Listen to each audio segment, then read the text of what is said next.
Hi everyone, ইতিমধ্যে আপোনালোকে গম পালে যে আমি আহি পালোহি ইণ্ডিয়া আৰু দিল্লীৰ এয়াৰপৰ্টৰ বাহিৰত ওলাই ভৰিটো থৈ জানেনে আমাৰ অৱস্থা বেয়া হৈ গৈছিলেগে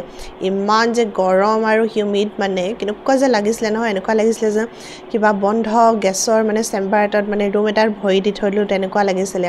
ইমানে বেছি গৰম লাগিছে নহয় কাৰণ তাততো জানেই আমাৰ ঠাণ্ডাই হৈ আছিলে আমি সোৱেটাৰ পিন্ধি আছিলোঁ আৰু দিল্লীত আহি লাগিছে বহুতখিনি চেঞ্জেছ হ'ল নিচিনা আৰু সেই দূৰত যে আছে সিংহ মূৰ্তিকেইটা আগৰবাৰ যেতিয়া আহিছিলোঁ তেতিয়া সেইকেইটা বনাই আছিলে মানে বন্ধ কৰি ঢাকি ৰাখিছিলে আজি কমপ্লিট হৈ গ'ল ভাল লাগিছে কিন্তু মোৰ বগা ৰং দিয়া দেখি নাজানো অলপমান ব্ৰাউন টাইপ দিয়াহেঁতেন কিজানি বেছি ভাল লাগিলেহেঁতেন নেকি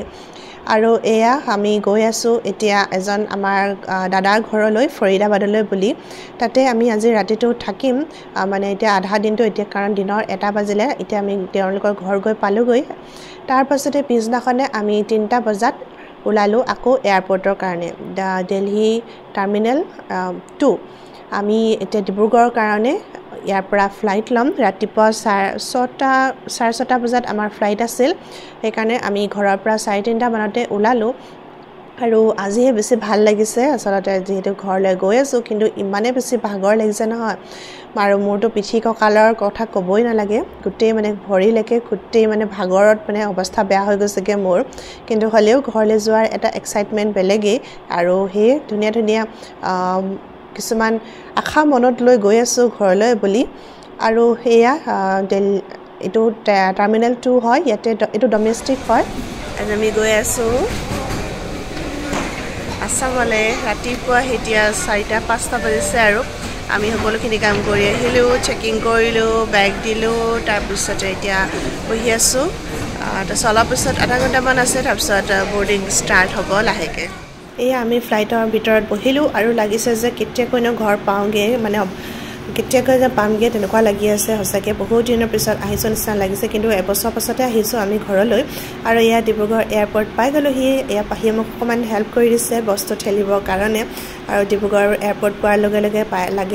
ঘৰ পাই গ'লোহি ফাইনেলি ইমানে বেছি ভাল লাগিছে আৰু বাহিৰতো অলপ আজি চিপচিপীয়া বৰষুণে আমাক স্বাগতম জনালে ডিব্ৰুগড়লৈ তাৰপাছতে আমি এয়া টেক্সি কৰি ঘৰলৈ গৈ আছোঁ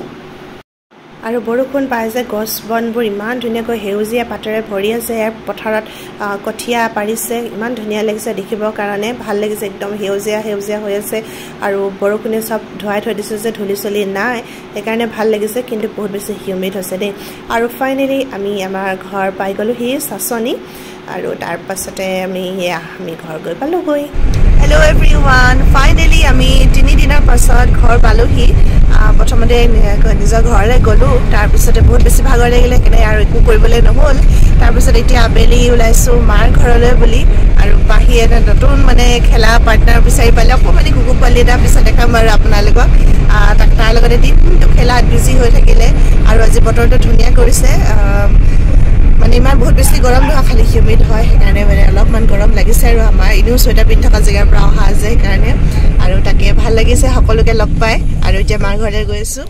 আৰু চাচনিৰ পৰা নাহৰকটীয়ালৈ যোৱা ৰাস্তাটো ইমান ধুনীয়া হৈ আছে গছ বনবোৰ একদম সেউজীয়া হৈ আছে চাই বেছি ভাল লাগিছে আৰু আকাশখন ইমান ধুনীয়া পৰিষ্কাৰ হৈ আছে কিন্তু গৈ দেখা পালোঁ এয়া চাওকচোন নগাঁও তিনিআলিৰ পৰা নাহৰকটীয়ালৈ গৈ থকা ৰাস্তাটোত ইমান ডাঙৰ গছ আছিল নহয় এই সকলোখিনি ৰাস্তাটো বহলোৱাৰ নামত কাটি পেলালে ইমান বেছি বেয়া লাগিছে নহয় ইমান বেছি ডাঙৰ গছ আছিলে আৰু সেই গছবোৰ কিজানি 100 বছৰীয়া পুৰণা হ'ব নেকি আমিতো মানে মনত থকাৰ পৰা দেখি আছোঁ সেই সকলোখিনি গছ আৰু তাৰপিছতে এয়া নাহৰকটীয়াৰ সকলোতো চিনি পায় পিতাই হোটেলত সোমাই অলপমান চাহ খাবলৈ বুলি মিঠাই লোৱা হৈছে আৰু এয়া আমিখিনি বহি আছোঁ গাড়ীত কাৰণ বাকো ল'লোঁ ঘৰৰ পৰা আৰু তাৰপিছতে ফাইনেলি মাৰ ঘৰ গৈ পালোগৈ আমি হেল্ল' লগ কৰি ধন্যবাদ ঠিক আছে তো সব ঠিক আছে আর তোমাক লগ পাই বাউ বেশি ভালো লাগিছে তোমাক লগ পাইছে যে বহুত দিনৰ পিছত গগৰৰ ইনো লগ পাইছে লিসা বনা ৰহি হ সঁচা মিষ্টাৰ আৰু মাৰ ঘৰ আহি পালোহি এইফালে মা আৰু এয়া বাকো লৈ আহিলোঁ ঘৰৰ পৰা তাই এতিয়া তাইহে চাহ বনাই আছে আমি চাহ খাম পাকঘৰতে কথা পাতি এতিয়া চাহ বনাই আছোঁ আৰু আজি চাহ মিঠাই আৰু কচৰি খাম বহুত দিনৰ পিছত কচৰি খাম তাকে ভাল লাগিছে সবকে লগ পাই কথা চথা পাতি আছোঁ আৰু মাৰ ঘৰত বহি লৈ সেয়া বাৰ লগত সকলোৰ লগত কথা বতৰা পাতি তাৰপিছতে আমি ভাবিলোঁ অলপমান বজাৰ কৰি লওঁ এয়া সন্মুখতে থকা গ্ৰচাৰী দোকানখনত অলপমান সোমালোঁ তাতে বজাৰ কৰিলোঁ আৰু তাৰপিছতে এতিয়া ওলাইছোঁ বাইদেউৰ ঘৰলৈ মানে হাজবেণ্ডৰ বাইকৰ ঘৰলৈ আৰু তাতে গৈ পাই এয়া চাওক পাহি আৰু তাইৰ কাজিনৰ বাইকৰ